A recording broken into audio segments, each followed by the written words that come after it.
Hello, Diacorda. I am giving you a response to your video as I promised I would. I thank you for sending it, and I've never done a video response before, so here I'm giving my response. Let me sum up the way I understood your position. God is a fictional concept. God's omniscience or omnipotence in this fictional concept is illogical. The evidence for the illogical nature of this is the existence of miracles.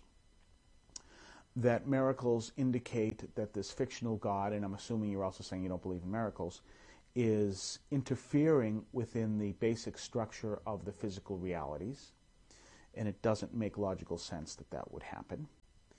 And you therefore put forth the idea of a redefining of this God, and you define God strictly in the Abrahamic sense, the God you're referring to as the Abrahamic God, that this God would be less omnipotent, it would only work within the concept of reality around us, the physical laws. That's the way I understood your position. Now, let me give you my response. I found your position to be anthropocentric. It's not an insult, and don't take it as one. It would make all the sense in the world, because you begin by saying there is no God. When we take away God, who becomes God? We do. And of course, that was Nietzsche's position. So to say something is anthropocentric just buys into, just explains that simple reality. However, unlike you, I don't have the luxury of not believing in miracles, because I have empirical evidence that miracles exist. One particular example. We had a parishioner in one of my former parishes whom we prayed for, who was suffering from throat cancer. He was preparing to undergo an operation where his voice box would be removed. Obviously prayer went out and people prayed for him.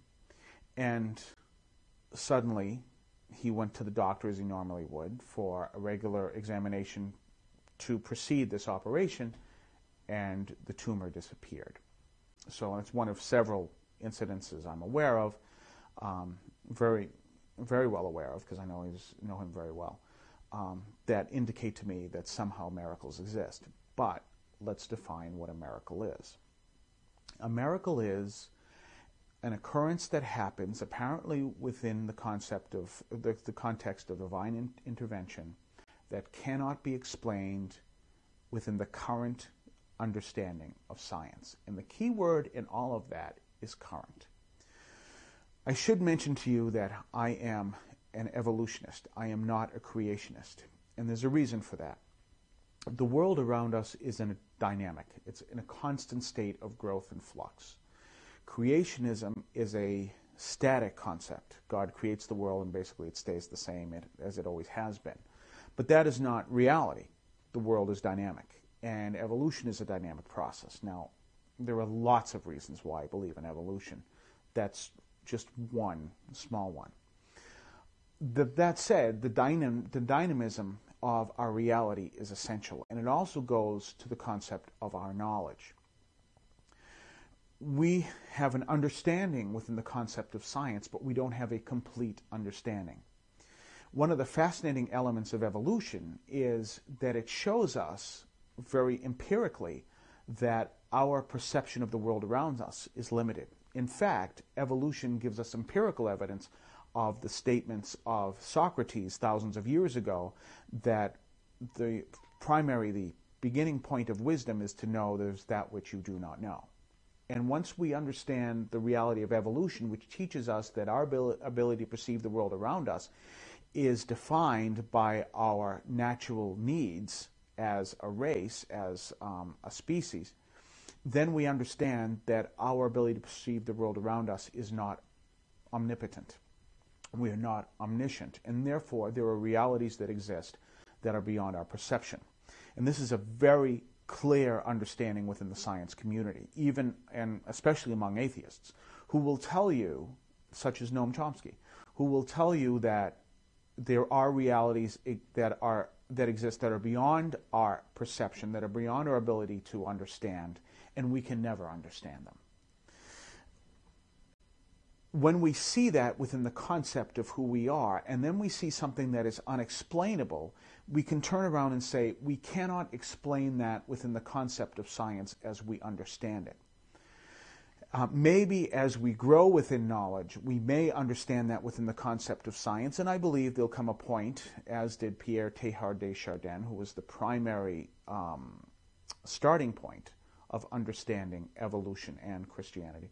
There will come a point where science and religion will come together very seriously, and is happening in some areas. And when we understand that, then we will understand deeper that reality of the miracle. Now, what happened to that parishioner is something that, if we had all the full understanding, we could explain scientifically, at least to some level, and maybe to the entire level. But we can't. And it really isn't because of the miracle element, it's because of the very nature of the occurrence. He had a tumor, the tumor disappeared. There is left no evidence of how it disappeared, so we have no way of tracking how that happened. It's kind of like if you're fixing an electronic device, and sometimes what happens is it's not working. You open it up to see if you can find anything wrong. Can't find anything wrong. You put it back together, it works fine. You fix something, but you don't know what you fixed. So something happened, but you have no way, and you have no way of duplicating it to find out what it was. So you can come up with theories, this is what I think happened, but you will never figure out exactly what it was, because the very nature of the circumstances no longer exist. And so it is in the case with this particular miracle. Therefore, I don't accept your premise for the simple fact is I don't accept the anthropocentric element of it, and I don't accept the reality that we can fully understand that which is around us, including whether or not God exists, because there's just elements of reality that are beyond our comprehension. Now, let me go to the next step.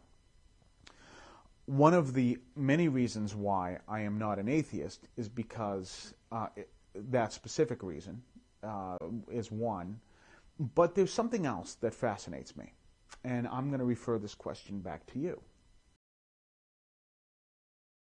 Take our ecological reality and you remove the humanity from it, then you will realize that our ecological reality is a perfect system. Everything works fine. Brian Swimme, in an article that's right next here, in What is Enlightenment magazine, says that if the human race was not on the planet, 5 species would go extinct every year. With the human race on the planet, 20,000 species go extinct every year. And the question is, why? What element of the human presents this issue? And by that I mean, if we have a perfect ecological structure that was put together randomly, it makes no logical sense that this random process that has consistently been the same would all of a sudden produce something that would cause its own destruction just out of the blue. And then the question is, why and how did that happen? The Christian understanding of that, or the Abrahamic understanding of that, is through original sin. Now let me define that scientifically. Through the ability of the human race to do what no other animal on the face of the earth can do, can choose against divine will. We're the only race we're the only species that can do that on the planet.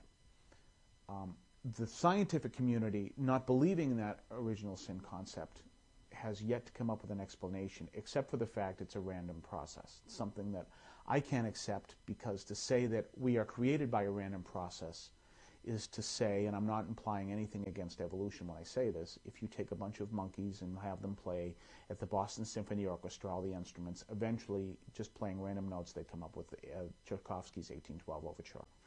I cannot accept that as a practical reality. In theory, I can. In practice, I can't. And until that happens, I won't. That same process, that random process that creates a perfect ecological system that then poisons itself, does not make logical sense for me. So my response to you is, can you explain that within the concept of logic? Have a good day.